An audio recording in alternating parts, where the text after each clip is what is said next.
नहीं है कि मुद्दों की राजनीति होती हुई दिखाई देती है। इस देश के युवा बेरोजगारी से जूझ रहे हैं, लेकिन अगर तारिक साहब के एक पार्टी को आप लगातार कह रहे हैं, लेकिन तारिक साहब मुझे तो याद नहीं है कि आप लोग भी तो उस बयान को तूल देते हैं। सैयद जावेद जी, क्या वाकई कई मुद्दे हमारे देश में हैं? मैं युवा की बात करती हूं, जब भी इस तरह के दंगे होते, कुछ भी होते, सबसे ज्यादा हम युवाओं को देखते हैं। क्या कहीं ना कहीं मुद्दों को भटकाया जाता है, लेकिन हम एक यहां पर आते हैं, भाईचारे की बात करते हैं, लेकिन क्या जो बयान आते हैं, और बड़ा सवाल यह उठता है कि जब बयान आते हैं तो खुलकर कोई बड़े नेता क्यों नहीं उस बयान का खंडन करते हैं? इसके लिए हर पार्टी, हर राजनेता जिम्मेदार है, क्योंकि सबको अपनी अपनी राजनीतिक रोटियां सेकनी होती है। जी बिल्कुल सही कहा आपने। और राहत इंदौरी साहब का एक बड़ा मशहूर शेर है कि जिधर से निकलो धुआं बिछा दो, जहां भी पहुंचो धमाल कर दो, और सियासत ने तुमको हक दिया है हरी जमीनों को लाल कर। देखिए, अभी जेडीयू की प्रवक्ता बात कर रही थी, लेकिन ये वही पार्टी की प्रवक्ता है जब गिरिराज सिंह जो है लगातार बिहार की धरती से जहरीले बयान देते हैं, उनके खिलाफ एक लफ्ज नहीं बोला है। केंद्र में मंत्री हैं, उनके खिलाफ आवाज नहीं उठाई जाती, और लगातार आप बात करेंगे सत्ता के लोभी और सत्ता की लालच में, कभी इधर कभी उधर, कभी इसके सर कभी उसके सर, कभी दर बदर। ये है आपका चाल चरित्र और चेहरा। कौन सा स्टैंड ले लिया अभी तक आपने अकलियतों के लिए?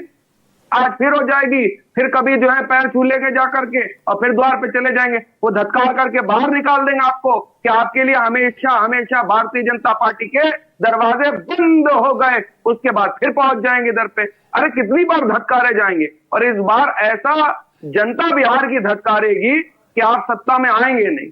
अगले जितना सत्ता के अंदर आपको सहयोग मिला तमाम रीजनल पार्टी से, वो अब मिलने नहीं जा रहा। और जिसके साथ आपका अलायंस है वो है भारतीय जनता पार्टी, जिसने किसी को नहीं छोड़ा। आप देख लीजिए महाराष्ट्र में अपने सहयोगियों को किस तरीके से खा गई, उसी तरीके से अगला नंबर जेडीयू का है। ये तो कुछ समय के लिए आपको मोहलत इसलिए मिल गई थी क्योंकि आपने गठबंधन जो है इंडिया अलायंस के साथ कर लिया था, थोड़ी इज्जत बची रह गई थी। अब एनडीए के साथ जाने के बाद आपकी जो इज्जत है वो जनता देख रही है, और वो इंतजार में कर रही है कि जैसी बिहार का होगा तो सबसे पहले जेडीयू को निपटाया जाएगा। उससे पहले जो है नीतीश कुमार साहब की पॉलिटिकल जो आइडियोलॉजी है, जो आज तक क्लियर नहीं है, आज तक क्लियर नहीं है। कभी जो है कम्युनल पार्टी के साथ खड़े हो जाते हैं, उन लोगों के साथ खड़े हो जाते हैं जो लगातार बयानबाजी करते हैं, जहरीले बयान देते हैं, और कभी आप जो है सेकुलर हो जाते हैं। अरे पहले डिसाइड करो कि सेकुलर हो या नहीं हो, इधर हो या उधर हो या किधर हो। सैयद जी यही तो, लेकिन ये तो मुझे लगता है हर पार्टी अपने अपने कहते हैं ना कि सुविधा के हिसाब से सेकुलर हो जाती है।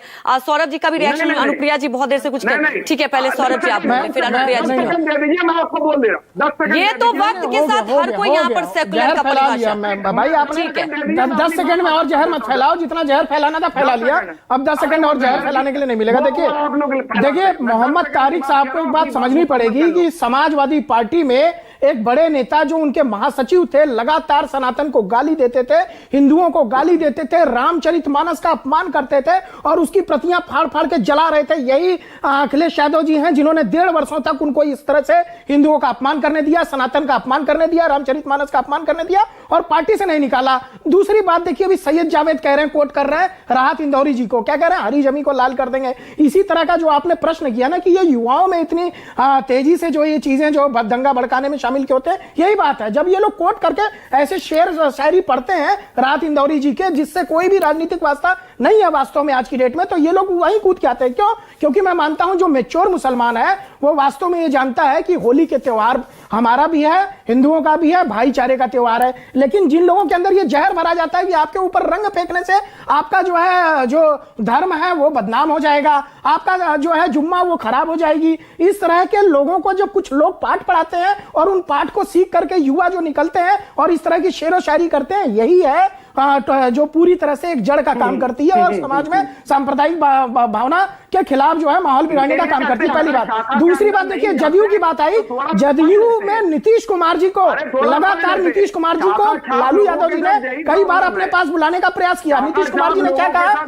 मैं जहां हूं वहीं रहूंगा। कारण क्या है कि जो मेरा सम्मान था वो भारतीय जनता पार्टी के साथ पहले भी था वर्तमान में भी है और भविष्य में भी रहेगा। क्यों? क्योंकि जिनके साथ बीच में गठबंधन किए थे उनके पुत्र तेजस्वी यादव लगातार जो है नीतीश कुमार जी के ऊपर अभद्र टिप्पणियां की है, उनका मजाक उड़ाने का। सौरभ जी, ऐसे तो नीतीश कुमार जी ने बीजेपी पर भी बहुत लगाया था कि उनका सम्मान नहीं हुआ जब वो छोड़ के गए वापस आके कहा थे। ठीक है, उस मुद्दे पर नहीं, उस मुद्दे पर आप बात नहीं करते, वो लंबा एक डिस्कशन हो जाएगा कि कहां सम्मान का। अनुप्रिया जी, आप बहुत देर से कहना चाह रही हैं, आप सैयद जी के जवाब क्या कहना चाहेंगी कि क्या वाकई नीतीश कुमार की अब जो नीति है वो दिखाई नहीं देती है कि आखिर वो क्या उनका एजेंडा है?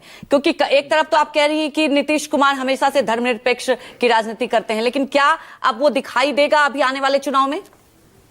अंजलि जी, सैयद जावेद टाइप के जो लोग होते हैं, जो नफरती बोल बोलते हैं, उनको बिहार की जनता वोट के माध्यम से करारी तमाचा मारती है कि भाई ऐसे नफरती बोल बोलने वाले लोगों की कोई जरूरत नहीं है। क्योंकि जो मुस्लिम भाई की बात कर रहे हैं ना, वो मुस्लिम, आज बिहार की मुस्लिम को पता है कि इस तरह के लोग जो MY समीकरण की राजनीति करते हैं, सिर्फ वोट की राजनीति करते हैं। आज माननीय मुख्यमंत्री जी के शासनकाल में, आपको इनको नहीं पता, नीतीश कुमार शासनकाल में जितने मंदिरों का हमने घेराबंदी किया, उतना मस्जिदों का भी किया है हमने। यहाँ मदरसों में बिहार सरकार के जो फंड होते हैं, यहाँ कैसे बच्चे यहाँ से निकल के इंजीनियर, डॉक्टर बनते हैं, किस तरह से यहाँ पे मुस्लिम भाइयों की जो प्रॉपर्टीज जो कहते हैं कि उस वहां से कैसे मार्केटिंग हो रही है, लोग बिजनेस कर रहे हैं। बिहार की जनता, बिहार के मुस्लिम भाई किस तरह सुरक्षित है, इनके बोल का कोई असर नहीं होता है। और देखिए, आप ग्राउंड रिपोर्ट आपकी हो रही है न्यूज़ 24 की, जहां पे मुस्लिमों ने कहा है कि ऐसे लोग बयान जो देते हैं, इनकी बिहार में एंट्री नहीं है। और इनके साथी दल इनकी पैरविकार करते हैं लालू प्रसाद यादव जी की। कब की सत्ता उखाड़ फेंकी है जनता ने, यही MY समीकरण था।